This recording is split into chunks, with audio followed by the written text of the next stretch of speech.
So I want to give you a frame for what I'm going to talk about. So the framing is important here. The title is Staring Down the River of Time. So I've already framed that for you. I've told you it's a river. Does that matter? Does AI anything matter? To what extent does framing of the rest of our conversation about AI matter? So let's start there. And what I'll do today is basically tell you a bunch of stories about my experience doing the intersection between AI and humans. It starts right at the very beginning, but let me give you a quick introduction because I am really, once I get a controller here we go. There we go.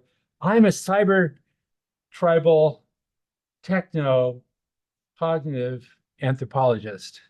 And what I mean by that, what I mean is that I study not just individual systems that you might build or a student might build, but how people think about, use, and understand AI. And the frame for my studies has been AI systems in real use. I don't really care about hyper optimization. I don't care about machine learning. I care about how people view that stuff, how they understand it, to what extent it matters. So I'm also a software engineer, research scientist, and faculty member. So I study people in various contexts of use, at work, at home, wherever. If they're touching AI, I want to know about it. I want to know how they're thinking about that. So I'm going to start at the very beginning and go way back to this is, yeah, I'm the only guy there without a beard. I learned. And that was 1982 is when I graduated from the University of Rochester with a PhD in classical AI, knowledge systems, physical symbol system hypothesis, like that, right? And this might, if you might remember your history, this is sort of the beginning of neural network stuff, at least the second wave of neural network stuff. In 1982, just so you remember, I know it's before some of you were born, but it's okay. 1982 looked like that. The personal computer was the computer of the year, Time magazine, and the CD-ROM was introduced. Initially only for music. You couldn't put data on it. And when it finally came out in the data edition, you could store 300 megabytes. 300 megabytes, that's what, 10 pictures now? I mean, it's crazy. So that's where we were working in 1982. So you could not spin up an AWS instance. You could not build a language model on your laptop. This is then, right? And at that time, I was at Xerox PARC. I graduated PhD in AI and went to Xerox PARC. And the first thing they wanted me to do was to work with Richard Fikes, who's one of the masters of AI at the time. And he said, let's build this system. We'll call it Bluebonnet. We'll help people use this big printer slash copier. Big, it's difficult. The UI looked like that. And they said, we're having problems. People can't use this thing. Couldn't you like pour some AI on that for us? And so we said, yeah, sure, we know how to do that. And so what we did, well, that was then, right? You had this kind of thing. And so what we did was we built something like this. This is kind of a mock-up because I don't have a screenshot because who thought about screenshots in 1982?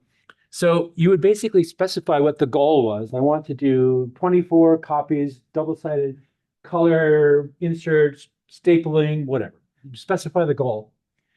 And then what would happen is our AI system would generate a plan for you, the human, to execute. Okay, so you do this. And so the plan would look something like this. You put your originals into the RDH, you do this, you press that, you move them from here to there. So it's a lot of human manipulation. But the technology of the time was that we would use a theorem prover. We could produce plans that we knew were provably correct. No question. No hallucination. No bugs. It worked. We know it would work. If only we could get the person to follow the plan. So at the time, Lucy Suchman was a colleague of mine at Park, and she said, hey, Dan, you got this great AI system. Let's do a usability study. I said, okay, what's a usability study? She said, what we'll do is we'll put people in the room with your AI system. We'll videotape them. We'll watch how well they do. So we did that. And this is a couple people using our system I will cut to the chase and tell you they did terribly. We had a huge failure rate. And so finally I said, we need smarter people because people are not able to use my system. So this is the hubris of young computer scientists. So we got Alan Newell and Ron Kaplan, who are arguably some of the smartest computer scientists you're ever going to meet. Alan Newell was one of the founders of cognitive modeling, did a lot of work, early AI. Fabulous. Ron Kaplan, linguist, fabulous. They failed. And I thought, uh-oh, we have a problem. So maybe the problem is not you, maybe it's me. I know it sounds like a bad breakup story, but Lucy Suchman went on to write her thesis, which is this book, which you might have read, Plans and Situated Actions. And chapter 6 is the epic failure of my system to work. I thought, that's really interesting. What did I do wrong? And the answer is shortly, basically the UI I built was not human-centered. It was computer science AI-centered. Worked perfectly for me, didn't work for you. Sorry. What do we do?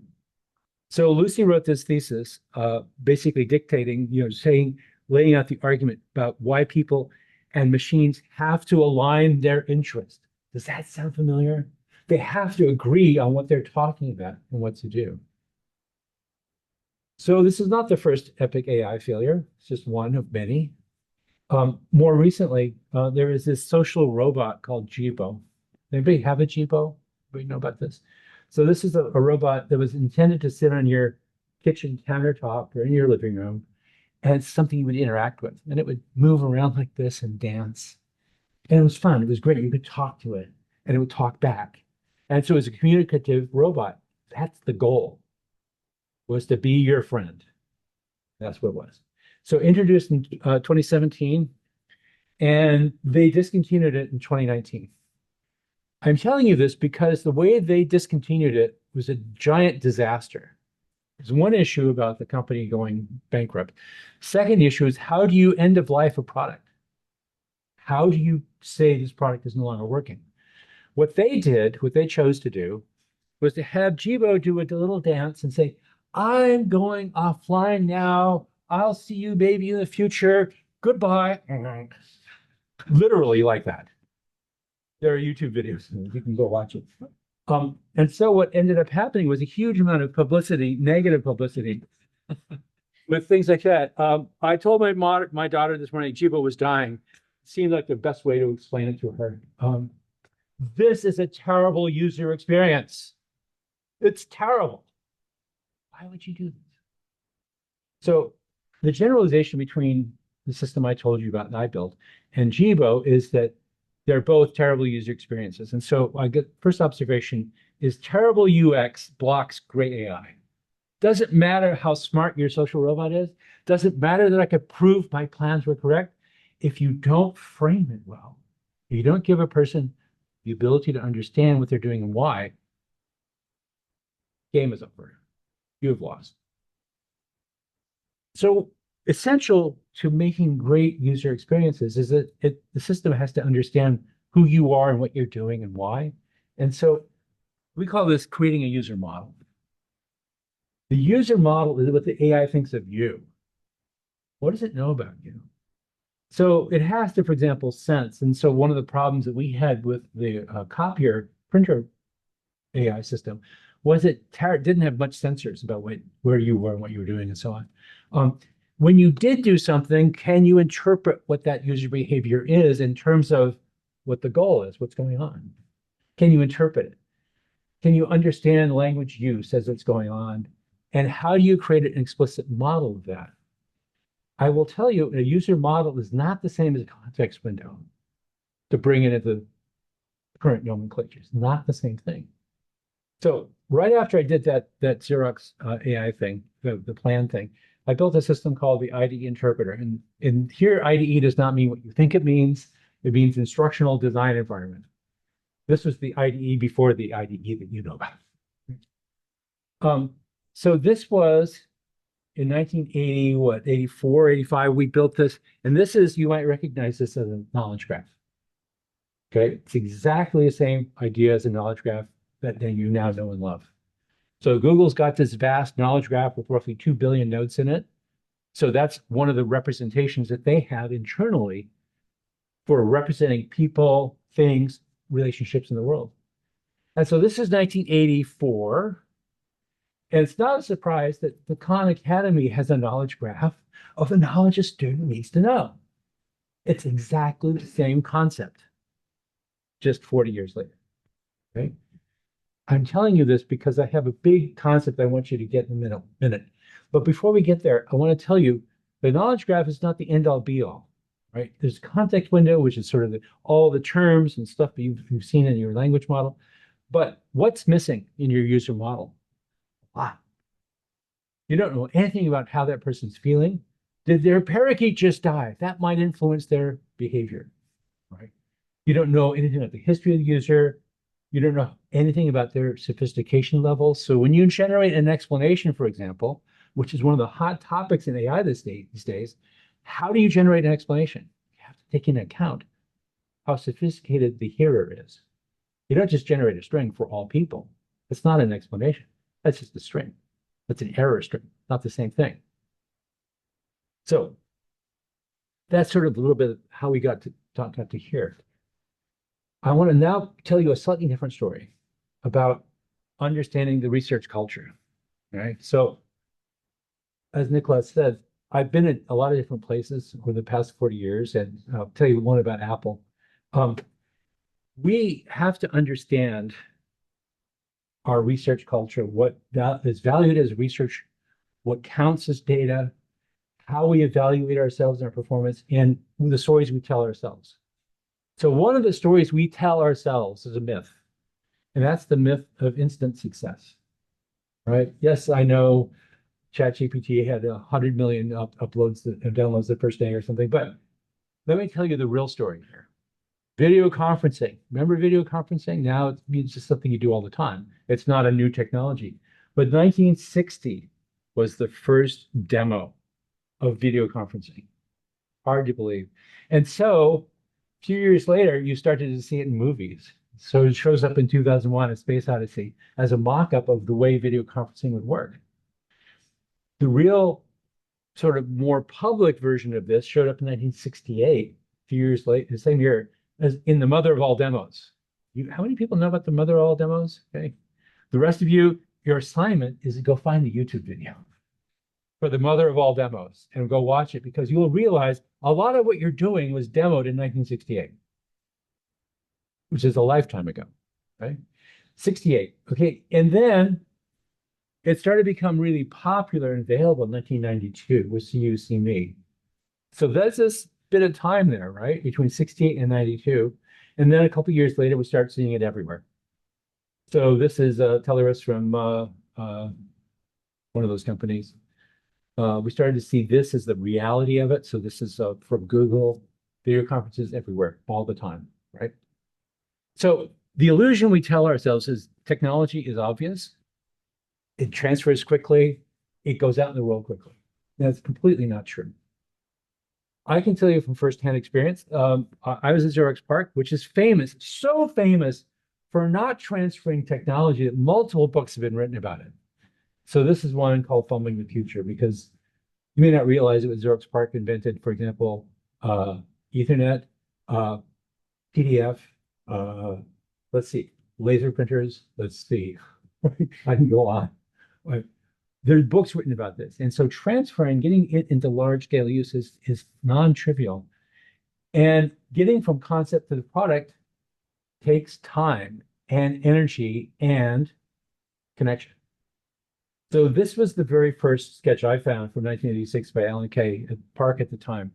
So at the same time I'm doing knowledge graphs, Alan Kay is talking about Smalltalk, the language, and doing drawings like this, saying, let's do a tablet computer.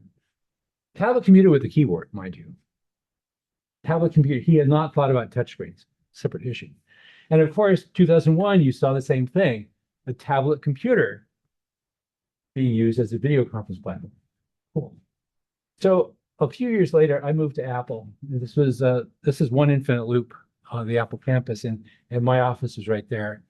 And so when I watched the movie, like this movie about Steve Jobs, it's very weird to see your own office there. Um, so I was there in 1993 when the Newton came out. Remember this? Anybody? Kind of a handheld thing you do, not a great success, shall we say? Small handheld thing that had a stylus for input for handwriting. And I said, we could do better. So in my lab, we came up with a large laptop format thing that looked like this called the Vademecum. This is 1994. And that was interesting. So this is literally the first hardware prototype we made. Had integrated camera, integrated Wi-Fi, touchscreen, no stylus required, blah, blah, blah. All the stuff you would now recognize as a tablet computer. And I took it in Steve Jobs' office and I said, hey, Steve, this is going to be the next wave of computing, tablet computing. And he took a look at that and said, that's the dumbest idea I've ever heard, and threw me out of his office. We literally said, what are you doing? Get out. A few other ones. So a couple years later, we all got reorged. And so I took a whole batch of people with me and we went off back to Xerox PARC, got funding from them and did a startup company. And you can guess what we did. We built a laptop tablet computer. So this is 1999. It was a company called Pepper Case. And we had devised this entire ecosystem. For that word, ecosystem, it's going to come back. We devised an entire ecosystem of operations, operators, documents, devices, this whole 9 yards. And in very late 1999, Xerox said, what are we doing? We don't make computers. And so they sold us to Microsoft. And so next year, that shows up as the Microsoft tablet at Convex in November 2000. I decided to not go, and I went to IBM at that point. But it was one of those things where it took, Alan Kay's original vision, 86 to 2000, before the first real tablet computer shipped through a major supplier. And of course, a couple years after that, Steve Jobs shows up with the iPad. And I watched this demo and thought, you jerk. You could have had this 15 years earlier, but the time wasn't right. It's not right. So when you see things develop, it's not just that you have a single point success that leaps into the heavens immediately. It takes time, and you have multiple introductions, multiple failures before you get the one that succeeds. For example, you all remember this, 1984, Macintosh. What you may not remember is right before that, a year before, was the Lisa. Let me tell you, the Lisa is a better computer. The operating system is a real operating system. The Mac OS is kind of cobbled together as a whole. I can tell you lots of stories. I won't. But the Lisa had to fail for the Mac to succeed. It had to become something that was now part of the culture zeitgeist, something that people would recognize and say, hey, I need that. Let me give you more context. 1956 was the Dartmouth Summer Research Project, which is where the word AI was coined. Okay. So what you've got here are Oliver Selfridge, Nathaniel Rochester, Ray Solomanoff, Marvin Minsky, John McCarthy, Claude Shannon, people like that. The demigods of AI. We're all there. And they coined this. And what you also should know, though, is that Marvin Minsky was working on neural nets, sort of famously at the time. So, and then fast forward 30 years, and I'm at the University of Rochester working on my thesis, and guess what? The people doing neural nets with Jeff Hinton in Toronto and all these people, we're all doing neural nets. Also, Ray Solomanoff was working on, guess what? Statistical word sequence prediction models. Does that sound familiar? Yes, it does. We didn't have the computational resources to do LLMs, but people are thinking about it even then. So this is the 50s, right? So ideas, even in AI, take a long time to mature or to get to a point where they intersect with technology well enough that they can actually do what you want to do. So there's no single road to success. A lot of things have to happen. So in 2000, the laptop, the tablet computer was sold to Microsoft, and I said, that's fine. Have a good life. I'm going to go work for IBM. And so I ended up running a big lab, HCI lab at IBM. And one of the things we did was this. This seems obvious now, but you've seen large displays with touchscreens. Yeah, we built among the first ones of those. And this is a couple of people using the prototype system we had. I have a lot of stories about that too, but it took a while. I remember proposing to IBM that we start to build the largest touchable display business, build up a business plan. They said, only $100 million in profit the first year? Go away, too small, literally. So I got told not to do that. But we ended up shipping, you can barely see it here, but this is the Mars rover planning team using our devices to help make Enterprise move around on Mars. So we had a success, not the success I thought I was going to have, but we ended up shipping this to a lot of different places and having people use it. At the same time, HCI is going through this phase where people are starting to say, well, what is HCI really? What kind of data is okay to talk about?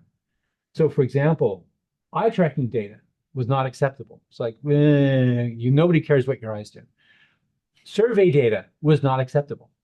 You think I'm pulling your leg. This is absolutely true. Surveys only reveal what people think is true. Why would you want to know that? There was once upon a time when A/B testing was not done. Why would you do what? What? So all these things that we now take as obvious were not obvious at the time. Let me tell you the story of eye tracking, my story of eye tracking. So one of the things I did in 2004, late 2004, just before I went to Google, was I did a kind of a joint IBM Google project where we took an eye tracker to Disneyland, Disney World. Imagine that. And we brought in people literally off Main Street, Disneyland, brought them in, did an eye tracking study, how they would search for something on Google webpage. Now, this is a participant sitting here working with the eye tracker, doing something that's very cool. And what we found was deeply, deeply interesting. Advanced searchers, people who've used it for more than just a little bit, skip over the ad block. Their eyes go bing, right to their first organic result. That really pissed off the advertisers. You can imagine. Interestingly, novices or less experienced searchers go right through it. Awesome. Wait, who are you going to target your advertising to? Really interesting result. Better result. When the advanced searchers don't find what they want at the bottom of the page, they come back up and then they scan the ads. So you'll get them. But you design your ads differently now that you know them. So that's a significant kind of result. Advanced searchers skip the first ad block, novices don't. Okay. So now I want to show you an example of other things we learned by doing this kind of eye tracking stuff. So this is a little video I want to show you of a guy who was given the task of, where's my mouse? Let's see if this works. This guy sitting in our lab was given the task of finding something to do on Saturday night. Would you please search for that? And so watch what he does. See if I can get this to work. So yeah, I want to try one last thing. Okay. Activity thing. Okay. I'll see what happens. Activities for kids. Oh, see? They're not giving me a chance, man. They're all for kids. No wonder I couldn't find. So I should type adult. Okay. Activities. See? That's what I mean. So it's really hard to search for these activities. So his next query is adult activities Saturday night, and I can't show you those results. There's a reason. And it's funny. And why is this funny? The reason this is funny because this guy is sitting in a lab with my research assistant who is laughing nervously in the background going, oh my God, I hope this doesn't go away. I think it's going. Because he doesn't know what can show up. He doesn't know there are dragons on the internet. He doesn't know the internet's for porn, right? So he's going ahead and doing his thing because that's his mental model of the way Google search works. So I got really interested in this. So I spent the next probably decade understanding how people search, why they search. They use this enormous AI system we've given them. Do they understand it? What do they do? So one of the things that happened is I've done a lot of studies watching people as they search, and I was watching a woman searching for something, a piece of text, and she's on a web page that is probably, I don't know, 100 pages long, 100 screenfuls long, and she's going through it line by line by line by line. It's killing me. What are you doing? I finally asked. She turns to me and says, I'm searching for it. Okay, sorry. So what she was doing and was visually scanning every single line of that page, of that document. She did not know about Control F. Right? Now, you and I, we all know about Control F, right? Or if you speak the other language, Command F. Same. So I went home that evening and told my wife, I met somebody who doesn't know Control F. And my wife said, what's Control F? Now, that struck me. I don't know if it struck you, but it struck me that she's a pretty sophisticated person. I met her at Xerox PARC. Okay? How does she not know Control F? And so if you ask somebody, for example, here's a web page of results on a 10K, and I say to you, how long did Beth Smith take to run this race? Control F, Beth Smith, boom, done. 5 seconds tops, right? For you. So I ran this experiment, and this is the results. You are over here, less than 10 seconds, right? But there's a lot of people out here, 120 seconds, 180 seconds, right? And there are more people out here. I just cut the graph. What are these people over here doing? This is like 5-10 minutes. They're scanning visually because they don't know Control F. Furthermore, when I ask these people how long did Beth Smith take, 25% of the answers are wrong if you spend more than 2 minutes. And the reason is you don't know Control, Copy, Paste either.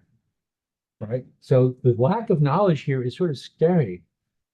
So I thought, I'll do another study. And I've done multiple studies like this. I found out that 90% of English internet users in the US do not know this. For a survey of 2,200 people, 90%. Of US English speakers, English teachers in the US, half don't. Firefox users, 93%, don't know this, don't know the skill. I've interviewed a lot of people.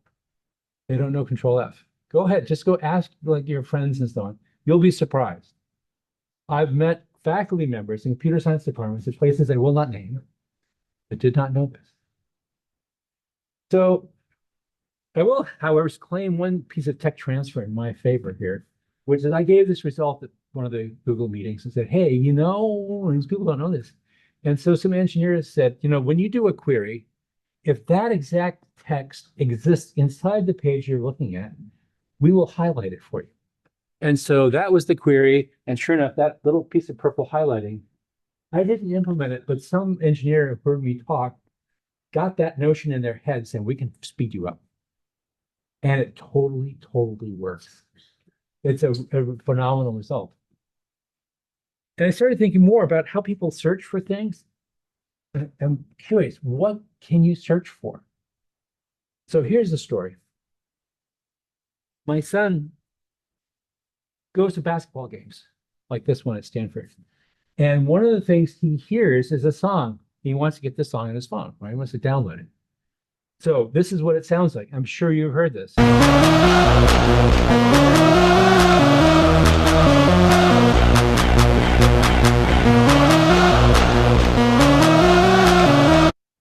Okay, you get the idea. So I said, SoundHound or Shazam is not going to work here because it's people singing and doesn't work with non-recorded content. And I think, what are the lyrics? I said, son, give up. I don't know how to find it.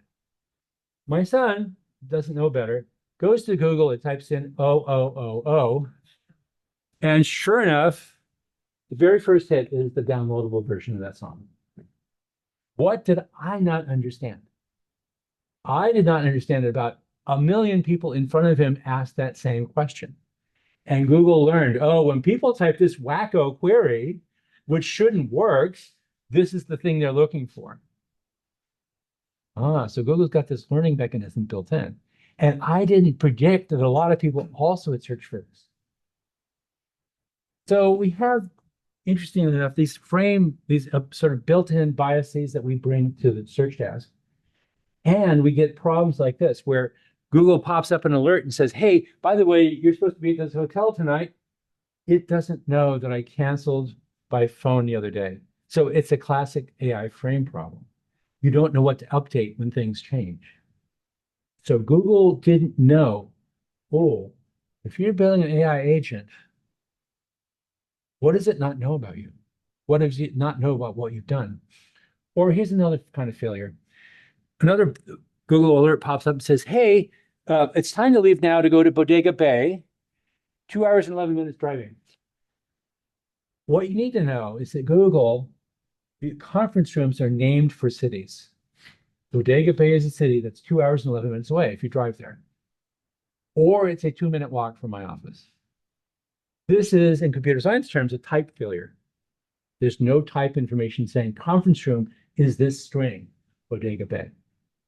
Okay? So the AI agent in this context says, oh, yeah.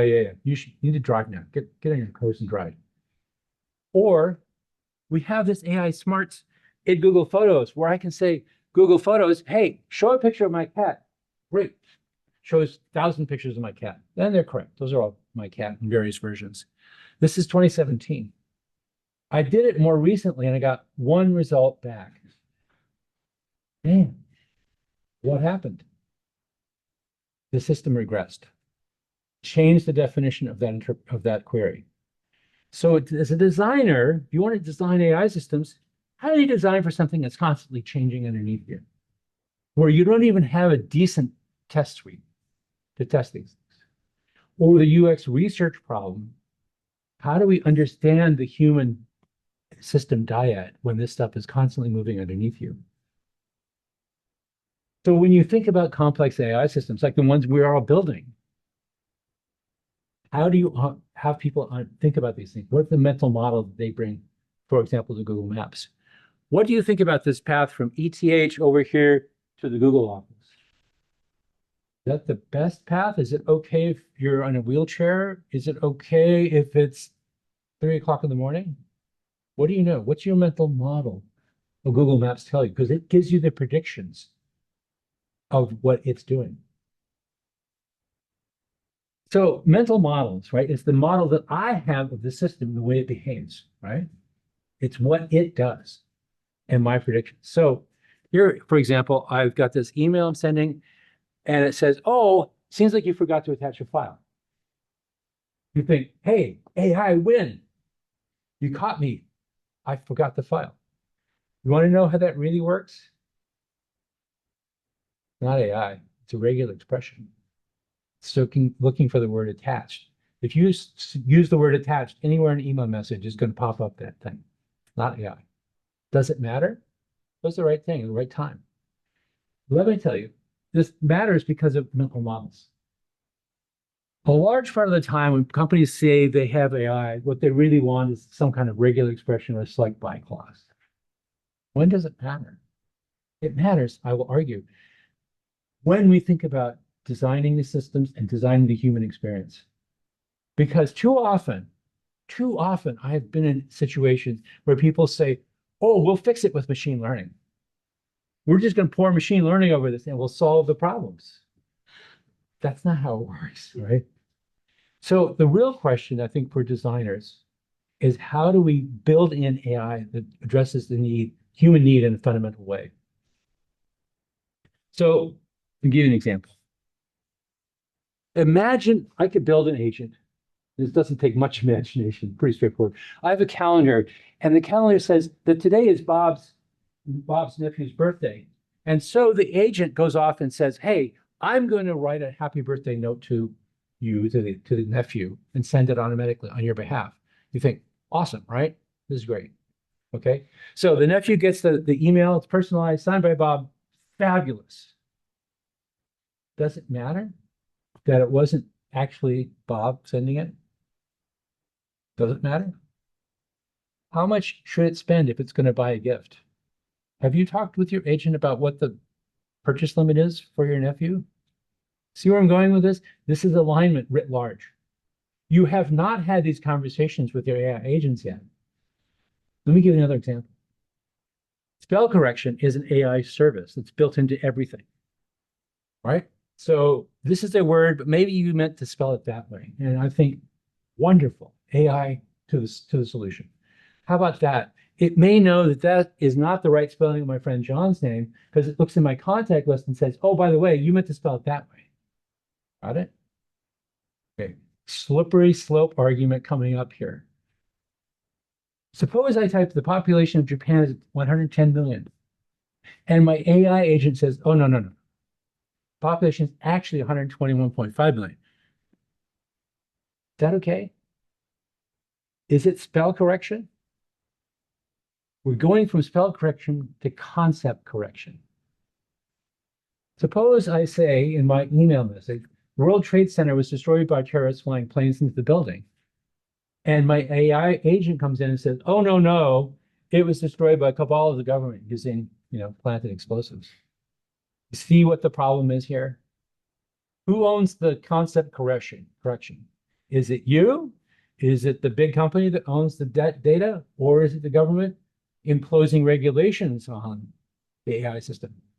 Does your mental model of spell correction include concept correction? So you know about this, right? You've seen hallucinations. Hallucinations are not controlled by any government agency. It's just bugs, right, in the training data. I asked it to give me a short biography of me because I could fact check it very quickly. And here's what it wrote. Unfortunately, half of it is wrong. I wish these things were true, but I never actually was a professor at the University of Waterloo. I wish it was true. Or you've probably seen things like this where to get pizza, the cheese to stick on your pizza, you add glue. I thought I would do some validation of this kind of stuff. And so I got a list of 4,000 composers from the wiki data. I thought, well, I wrote the obvious glue code, not for cheese, but just for pick up this person's name, ask Claude or ask Google or ask ChatGPT. Is there a website dedicated to the music of this person? Right? Very straightforward. LLMs are fabulous. And it gave me, ChatGPT said, oh yeah, there are 1,200 of these, but the problem is half of those are not actual real live websites. They're 404s. That's bad. So I gave the same problem to Gemini. Yay, Gemini, go Google. Problem is 95% of those answers are wrong. You see what the issue is here? It's one thing to have agents, but if the agent's working off incorrect data or incorrect alignment assumptions, you're in trouble, right? So the fundamental question, I think, for a lot of us is how much we think about what our mental model is of the AI system that we're working with. So here, for example, you can't not see a face there. I'm going to argue an interesting point. Interesting point is that we have a social response to these systems. Another face. You see where I'm going? What about this? There's even a word for this, pareidolia. You look at something and say, oh, that's a face. That may be a car, but I see a face. So when you see AI systems interacting with articulate sounding language, even if they're just making stuff up, you cannot help but have a social response to that. So in particular, you might remember Eliza, right? This is a conversation with Eliza. In Joe Weizenbaum's book, Computer Power and Human Reason, he talks about this in 1976. So I taught AI for many years at Stanford and at Santa Clara University. And I used to assign this to my students. Say, hey, I will show you how to build Eliza. Takes me 20 minutes, we're done. Go off and your assignment is to build Eliza and come back with a transcript of your conversation with it. Even though my students built it, I ended up with 10, 20, 30 pages of conversation where they told Eliza way too much about their lives, and I had to stop it. I did not need to know about every intimate detail of your life and with your girlfriend. But I found this stuff out because people, even though they built the bot, they still had a social response, right? So that's the Eliza effect. And Cliff Nass and Young Moon at Stanford did a bunch of follow-up work, and they wrote this memorable line. When debriefed, the subjects insisted that they would never respond socially to a computer and vehemently denied the specific behaviors they in fact just exhibited during the experiments. It's not a choice. It's a response. It's like a knee-jerk response to something. So, knowing this, how much do you trust your chatbot?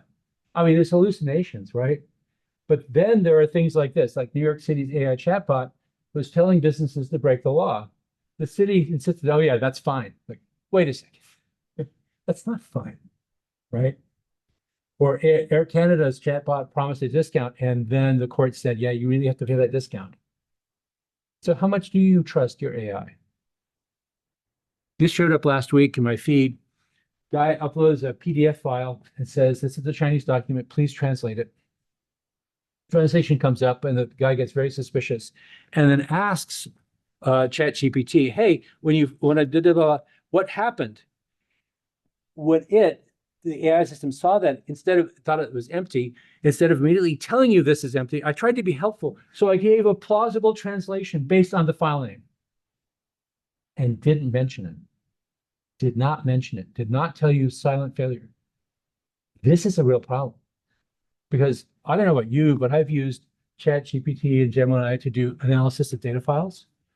I did one the other day. I had 5,000 rows in a data file. I said, do this kind of analysis and do kind of transformation for me. Does it? Boom. And I looked at the numbers and I thought, wait a second. This doesn't look right to me. So I dug into the code that I wrote and found out it only did half the data. The AI system didn't tell me it only did half the data. It just silently failed. So when you ask your system to do this, check to make sure all the data was processed, right? Just a word to the wise, because you see this kind of stuff happening all the time.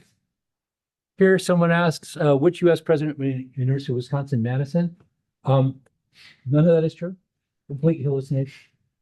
So I would call this cybernetic mansplaining. Cybernetic mansplaining. It's just making stuff up because it thinks you want to know the answer. And so this is only an issue that nobody cares about these two at present, truthfully. But you might care if you download this app that tells you whether or not these mushrooms are good to eat. Okay? There is such an app. It's an AI app that looks at them, identifies any mushroom instantly with just a pic. Okay? Now, the thing that kills me about this, so to speak, is it gets 4.9 reviews. And this is the perfect example of survivor bias. Dead people don't leave reviews. Okay? So I want to make a second observation that AI systems or cybernetic mansplainers really need to have what I'll call epistemic humility. Admit when you don't know something. Don't BS your way through it. Admit it. Do not translate an empty file. So I've studied a lot of people as they work. And I've done courses where I looked at the watch time the other day, and it's like 450 years of watch time for the videos in my course. And I thought, that's pretty effective. Good use of my time. And so all this led me to write this book called The Joy of Search, because I wanted to articulate what people should be having in their mental model for how Google search works, how the AI system of Google actually operates. So one of the things you'll hear a lot is Google has everything all the time, 24/7. It's all there. You will literally hear that from people.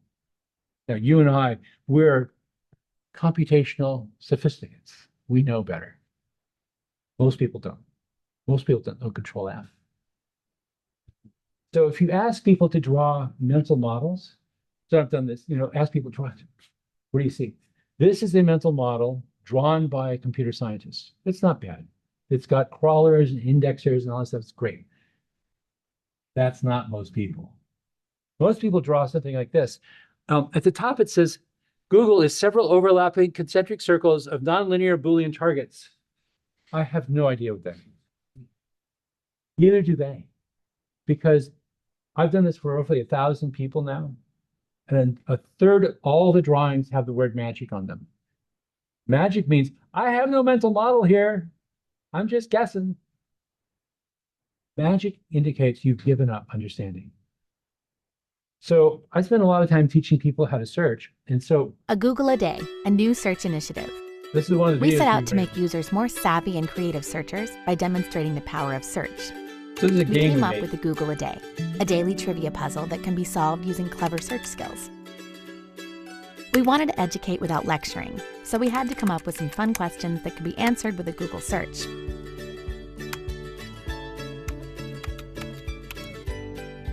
But not just one search or one kind of search, which would be too easy. We want to teach users about all the cool kinds of searches they can do.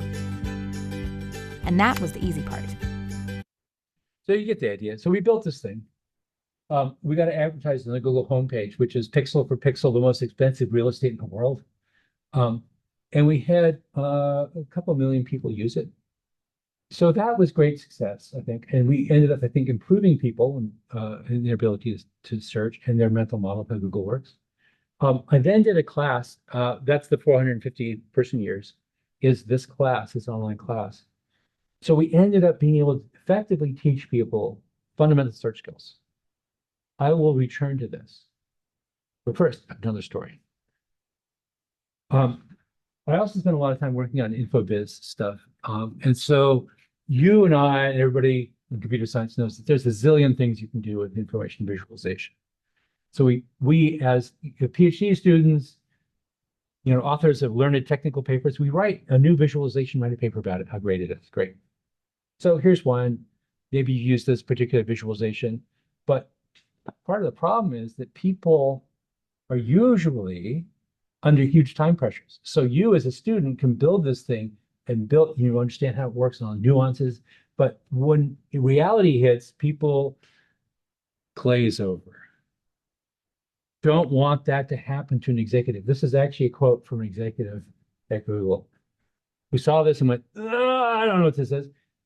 Google executives are pretty smart, right? So I asked the question, what kind of charts do people really use on a day-to-day basis? I went around, I counted multiple ways. This is a chart of what actually gets used. This is 1,500 examples at Google. 85% are those 4 types. Oops. So you're spending a lot of time doing InfoViz, but it realizes it's for data analysis, not for presentation. 2 different uses. So 85% is not a winning proposition. So what does make a visualization a success? This is kind of the same question about what makes an AI a success. Visualization, it's not just uptake, it's not just the monetary reward, it's ability to have people use it day to day and get insights from things. So one case study, I worked with student Heidi Lamb, and she developed this visualization to look at how people look at log file data over time. Built this fabulous system. Great. Filter regular expression searches. You can multiple integrate different kinds of time series data. You can sort and filter. Fantastic. Fantastic. But no uptake. Why? First off, it was a Java app. Oh my gosh, Java. You remember that? Write once, run anywhere, except that never quite worked out. Right. So Java app, and then it had a complex UI. And so it ended up testing incredibly well. She got a PhD based on that work because everybody could do it and find deep insights in their data. But reality is that. What happened? So Heidi came back a couple of years later and rewrote it in JavaScript with a much simpler UI. And all of a sudden, it's now a standard tool. People use it all the time because there's no issues. There's no friction in getting it to load. No issues about how to use it. You can get it quickly to your visualization. So adoption depends on being a real problem and being able to use it. So let me close out with this last section here about HAI futures. This is where we're all living now. So where's the future, right? So we all have these tools that can generate this vast amounts of text very, very easily. So question is, what are we going to do about this? How much do you have to learn about prompt engineering to make the LLM dance in the way you want it to dance? Do you have to tell it your role? Do you have to play act? I mean, what extent do you have to do this? To what extent do we need to think about robo-psychology as a future job, like Susan Calvin in the iRobot series? What's the future of these new interaction models that are starting to see everywhere? We're getting co-pilots, we're getting co-navigators, we're getting authors, and so on. Apps like Hemingway here, which allows you to do stuff. But think about this. Think about AI creep. Remember spell correction and concept correction? Creeping into everything. All of a sudden, you now can't open a text editor without some AI system saying, "Can I help you?" Well, let me rewrite that email message for you. No, no, no. Let me read that text message for your girlfriend. So we have now AI services everywhere. We're getting in suggestions. Should they be highlighting logical errors or making, for example, links to other data sources? Question is, does it make political suggestions? You radical lefty, you, stop it. Or does it make corrections to data errors or links to other data sources which you may or may not find adequate? Another interesting future. Where's creativity lie on all this? One interesting thing about AI image gen models is that they can extract a style. So here's the personage of Keira Knightley as rendered through the eyes of Botticelli. Botticelli's out of copyright. Is his style out of copyright too? Keira Knightley's not out of copyright. She might object to this. Interesting questions. And of course, you know, we live now in a world of infinite music generation, where I can just hit slide and it will generate infinite amounts of Bach or pseudo Bach. Or my HAI class at Stanford has a theme song. I went to, in this case, Suno and said, "Hey, write me a rock song about my class." I teach it with Peter Norbit. Where hearts turn to ice, robots learn to feel, Not machines bad, feel alive. and the great thing about this is it has long-term structure. If they screw this path we tread, You get the idea. It has long-term structure, and it wrote the lyrics, played all the instruments, whole 9 yards. If you're a musician, how do you feel about this? Okay. We have a lot of questions going forward, and I want to bring up the question for us really is, how can we help as HCI UX research people? How do we teach our students to design responsible systems? So one of the things I talk about in my classes all the time is, it's one thing to say, yes, let's design ethical systems, like we all agree on what the ethical system definition is.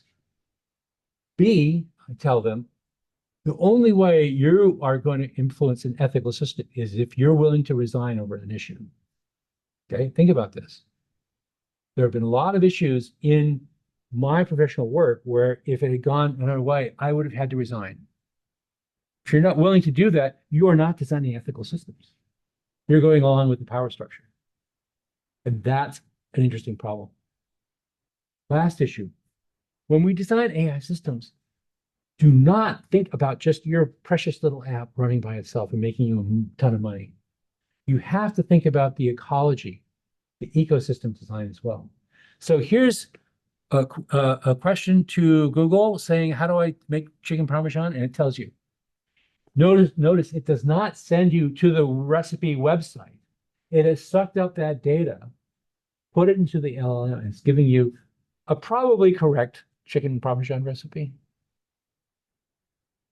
Second problem, ecosystem problem. Google Maps is really good about getting you from point A to point B.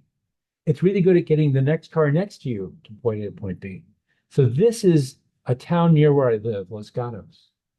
Summertime, it's on the road to the beach, and so it fills up with traffic because of this little town is getting the diversionary traffic from the freeway, which is clogged.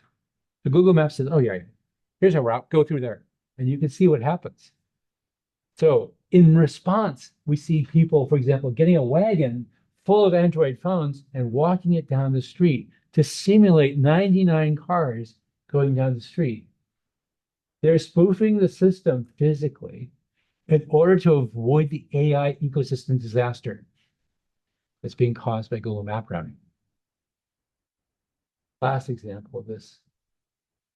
A lot of people have AI smart thermostats, which is great up until the time when a proportionate number of people have it, and they all kick in at the same time because they all have the same programming. So you get these power spikes at exactly 6 a.m. because all of a sudden all the heating systems in the system come on. Previous thermostats just responded to ambient temperature, so they went on at kind of semi-random times. This is all controlled by a single model, but viewed as an ecology, it's a disaster. So when you're designing your cool new AI system, you have to think about the ecosystem you're designing for, not just the individual app. So the UX of AI systems, I want to argue today, is really critical. And so we have to think about how we frame these things. We not just think about adding stuff onto the end, but integrating it right from the very beginning. Because UX design extends not just to the individual element, but the entire model, the entire ecology of these things. And so remember that picture I showed you at the beginning? I said, this is the river of time. The reality is, this picture was taken while crossing this body of water on a ferry. And I'm standing with my friend Dog. And Dog said, you know, there used to be dolphins here. And at that moment, literally a dolphin leapt out of the water. That tells you this is not a river, it's not a lake, it's a fjord. The framing of the question, the framing of the type of bodies of water or the type of AI system is crucial. Framing matters. Thank you very much.